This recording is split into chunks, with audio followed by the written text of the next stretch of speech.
98.7. ADN. Hablamos con la verdad. Ya pues, estamos de vuelta en esta Pauta B junto a Mirna Schindler, Andrea Moleto y Cristóbal Belolio, y como hemos anunciado, vamos a establecer ahora una conversación abierta con dos analistas expertos que ya tenemos en la línea: el sociólogo Axel Callis, tuinfluyes.com, experto electoral. También está con nosotros Gonzalo Miller, director del Centro de Políticas Públicas de la Universidad del Desarrollo. Buenos días a ambos. Buenos días al panel, a Gonzalo. ¿Qué tal? Buenos días también a todos. Ya pues, analizábamos ahí las claves de este resultado del plebiscito de ayer. A ver, ya con el día después, con los números muy consolidados en la mano, ¿qué es lo más relevante que ustedes dicen que dijo la ciudadanía ayer? Axel. Ayer la ciudadanía dijo, pero muchas cosas, y las dijo en distintos lugares y distintas formas. Yo diría que estableció dos grandes consensos: uno, que quiere una nueva constitución, y dos, que no hay un discurso, yo diría un mensaje claro a la actual clase política y que no le gusta. Yo diría que es como a través del órgano constituyente. No solamente dijo quiero una asamblea constituyente, que es el nombre que le podemos empezar a llamar ahora, y no quiero con estos políticos tampoco. Entonces yo creo que son dos discursos súper potentes. Y estamos empezando a leer los números. Yo creo que hay que verlos con calma. Los grandes números no hablan mucho, pero sí cuando uno empieza a segregar por región, empieza a ver ya las mesas jóvenes, las mesas de gente mayor, uno empieza ya a tener las respuestas del comportamiento electoral de ayer, que después podemos conversar. ¿Gonzalo? Yo coincido en parte. Ayer, si uno dijera cuál fue el sentimiento dominante, no el racional, sino que el sentimiento es de esperanza, ¿ah? Mucha gente apostó por un cambio, por algo distinto, avanzar en una conversación de cómo mejoramos la convivencia, cómo mejoramos las instituciones, cómo mejoramos todos esos dolores que tiene Chile y de los cuales se hicieron parte del estallido social. Yo creo que ese fue un sentimiento dominante, creo yo, el de esperanza, y por lo mismo las expectativas son muy altas, ¿no es cierto? Más allá que en el racional, hay algunos que dicen que no le pueden pedir a la Constitución que solucione todos los problemas. Desde la lógica de la emocionalidad, esa es la emocionalidad que se instaló ayer, digamos, la expectativa de que se inicie un proceso de cambio profundo y que eso cambie la vida de las personas, tengan solución problemas que se han venido arrastrando por décadas, digamos. Cristóbal. Sí, Axel y Gonzalo.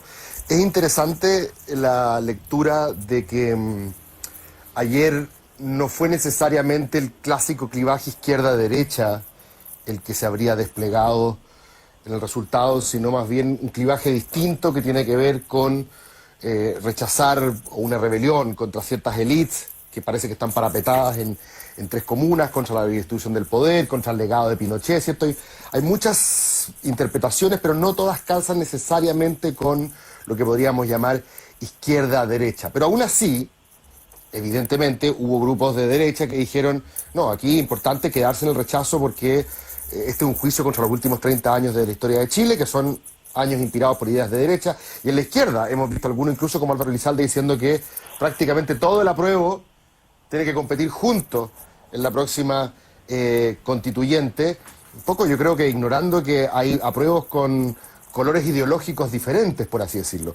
¿Qué tanto ustedes ven que se puede superponer el eje tradicional izquierda-derecha? ¿Qué tanto se puede leer el plebiscito de ayer con las claves tradicionales que usamos? ¿O aquí realmente estamos frente a categorías distintas? Por mi parte, yo creo que el principal clivaje que yo noto ayer es un clivaje popular versus un clivaje de élite. Y eso es transversal a la clase política. O sea, no distingue ni políticos de izquierda, ni de centro, ni de derecha, ni nuevos, ni viejos. Cuando uno examina las votaciones de Puente Alto, que llegan al 57%, es decir, hay una relación estrecha, y no es por estigmatizar a ciertas comunas donde ha habido mucha violencia y que la respuesta ayer fue de mucha participación.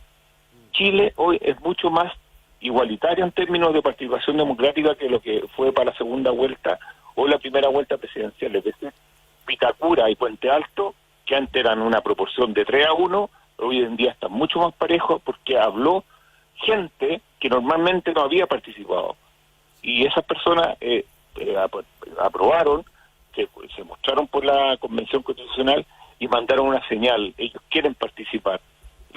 Y quieren participar en este recorrido constitucional. Yo concuerdo con Gonzalo que acá se abre una opción de esperanza y de paz en términos de camino político para empezar a reencontrar a los chilenos.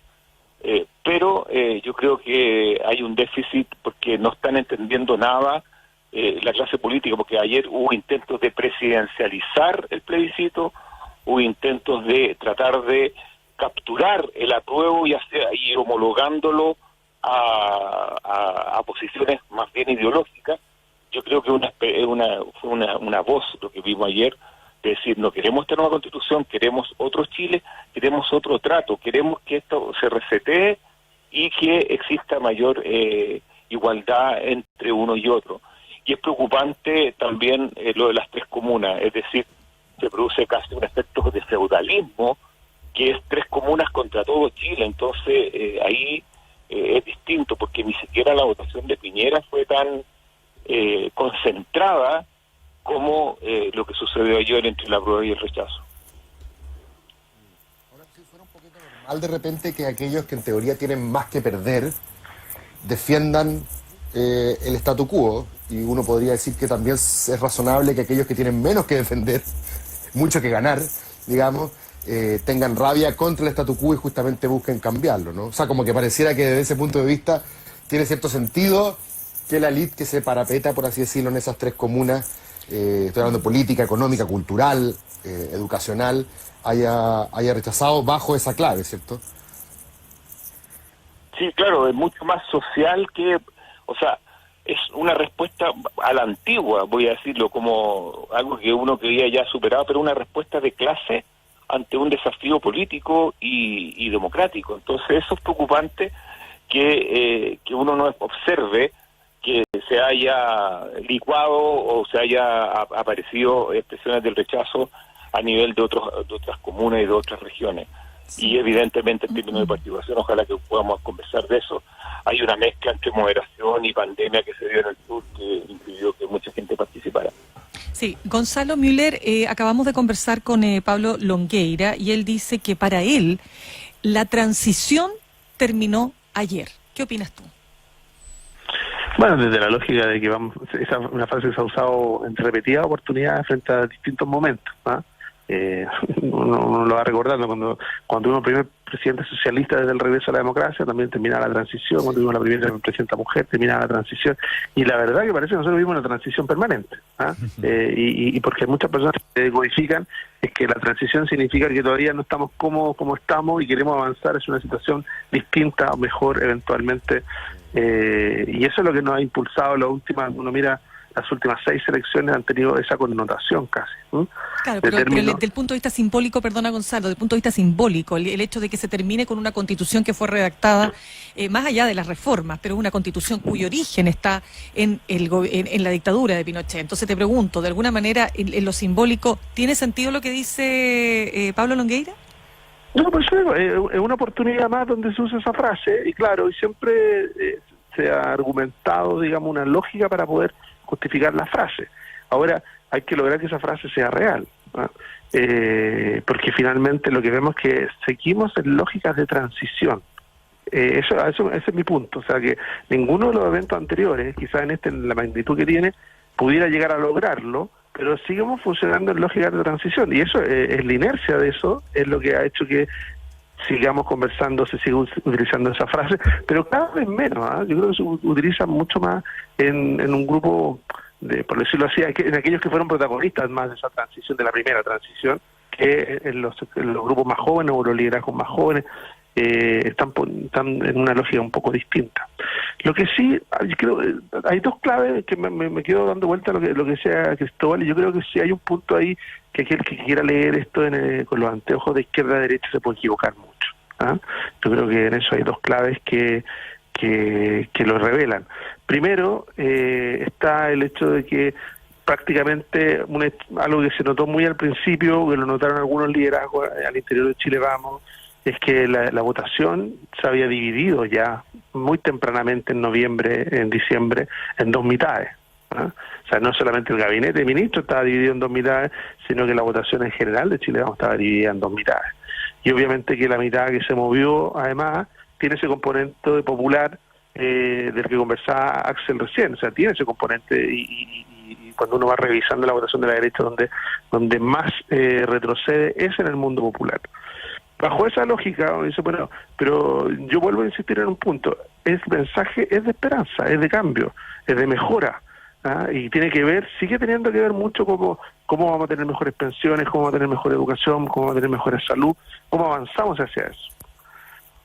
Y solo una última clave, mirar en términos de la participación, que ayer hablamos mucho de la participación y yo creo que tuvimos una buena participación para efectos de la pandemia y todo, pero se nos sigue en este momento histórico, ¿no es cierto?, en este clivaje tectónico, telúrico, como dicen algunos, se nos sigue quedando la mitad de la gente en la casa. Entonces también hay ahí una clave, así como yo estoy de acuerdo con Axel, de que esta señal lleva ese sentimiento de esperanza, pero también esconde esa profunda desconfianza hacia lo político, pero se nos sigue quedando la mitad de la gente en la casa. Entonces yo ahí hay un punto de cómo todavía este proceso se va a tener que hacer cargo de hablar y conversar, ¿no es cierto?, dialogar y construir con tres grupos al menos muy distintos, los que estuvieron en el apruebo, los que estuvieron en el rechazo, pero también esa mitad que se quedó en su casa. Claro. Bueno, ahí... Sí, perdón, Cristóbal. No, que quería hacer una pregunta, Gonzalo, muy corta respecto del panorama interno en la derecha, porque uno pensaría que aquellos que decidieron aprobar dentro del sector, cuáles sean las razones, quedan, por así decirlo, mejor aspectados, anímica y políticamente, para encabezar el proceso que viene, la búsqueda constituyente, etcétera. Pero también por dentro, me imagino que hay una serie de heridas que la gente no ve, pero imagino que están ahí, de algunas personas más vinculadas con el rechazo en la UDI, en RN, incluso en Evópoli, que deben estar diciendo, les vamos a pasar la cuenta, por culpa de ustedes perdemos. ¿Cómo crees que se redibuja un poco el equilibrio de poder dentro de la derecha a partir de la división que hubo claramente en el sector? Porque el problema de la izquierda es administrar quién es el dueño del apruebo. Aquí la pregunta es, ¿traicionaron los que votaron apruebo a la derecha o al revés? ¿Fueron visionarios y entendieron realmente qué se trataba el plebiscito? Es que yo creo que esa disputa, Cristóbal, es una disputa que se produce más en la élite de derecha, en la dirigencia, que en la base. Sí. O sea, de hecho, la decisión del apruebo, de cuando digo que la mitad del electorado del centro derecha votó apruebo, o sea, bueno, hay una encuesta de la Facultad del Desarrollo que lo demuestra, es una decisión independiente y muy temprana. No tiene que ver con la discusión ni con la dinámica política. De hecho, si uno recuerda, al mismo tiempo lo que se produce es una sensación en contrario de la dirigencia política, que se empieza a mover hacia el rechazo. Entonces, por eso creo yo que aquí todos los partidos... ¿Se desacopló la elite de la base de la derecha? Pero no solo la derecha, creo yo. Ojo con eso. Yo creo que aquí Axel tiene un punto aquí cuando dice que aquí hay una crítica general. Hay un desacople general. Y a lo que hay, de nuevo, creo yo, que es un sentimiento de esperanza y de cambio y una apuesta. O sea, en términos de manejo de expectativas, por decir, hoy día las expectativas están altísimas respecto a lo que viene. Y por lo tanto, lo que vimos anoche, y lo mencionaba Axel correctamente, cualquier intento de apropiación de eso fue muy mal recibido. Yo creo que aquí va a haber que leer con humildad y tiempo lo que se dijo y no tratar de leerlo rápidamente porque eso va a llegar al error. Hoy día, se me equivoco, en la encuesta académica decía que por lejos un tercio de las personas lo que quiere es votar una lista con independientes. No quiere a nadie de ningún partido, de ninguna coalición. Bien, y cuando uno mira, de hecho, la gente que sí quiere votar por coaliciones o partidos, se terminan distribuyendo bastante parecido como se han distribuido siempre. O sea, por eso digo que aquí como que hubiera un antes y un después. Yo creo que el antes y el después tiene mucho más que ver con una ciudadanía que está actuando fuera del eje izquierda-derecha y con absoluta libertad. Y eso, cuando uno lo entiende así, fuera de esa caja, entiende que quiere al mismo tiempo, como mostraban muchos los estudios, ¿no es cierto?, quiere al mismo tiempo, en cotas sobre el 80%, que se garantice fuertemente los derechos sociales, pero también quiere que se garantice fuertemente el derecho de propiedad. Entonces, que quiere avanzar en un sistema de pensiones, que mejore las pensiones, pero también quiere todavía mantener que sus cotizaciones mejoren su pensión primero antes de mejorar otras, o de elementos de seguridad. Ese tipo de contradicciones respecto de un giro hacia la izquierda, un giro hacia la derecha, yo no sé que hoy día, ¿quién podría decir de que el país giró hacia uno de esos dos ejes? Porque no sería suficiente para explicar lo que pasó. Yo creo que se quedaría corto y de hecho sería errado. Bueno, va a faltar harto análisis todavía, además cuando después ya conozcamos los números en detalle, por edad, por género, por estrato socioeconómico. Perdona, Mauricio, sí. a mí me da un poco de miedo que las señales del mundo popular, que son como decir, quiero participar, cuando uno empieza a ver las comunas, cuando uno empieza a ver las regiones, y uno no puede dejar de pensar en todo lo que ha sucedido el último año. Acá hay un ticket que está entregando el mundo popular llamémosle a la clase política por hacer transformaciones y generar mayor representación. Ese ticket no es indefinido, es decir, si la clase política actual o la élite política no responde, yo diría que no responde en términos de medidas concretas de participación. Por ejemplo, establecer la posibilidad de que los independientes puedan hacer pacto o dar mayores facilidades para competir de igual a igual entre partidos independientes, podemos tener un problema de rebrote de violencia en el futuro. Porque lo que sucedió en Puente Alto ayer, lo que sucedió en La Pintana, o sea, son importantísimas votaciones. Estamos hablando de comunas que no votaban, que votaban en un 25%, en un 30% de las municipales y en un 40 o 43%, y ahora están todas sobre el 50%. Entonces hay un ticket, hay un cheque en blanco a fecha para que la clase política reaccione y genere las condiciones de encauzar la participación. Recordemos que el eslogan más escuchado, no solamente en la Plaza Italia, sino que en todas las marchas de ayer, es el pueblo unido avanza sin partido. Entonces, acá eso es preocupante.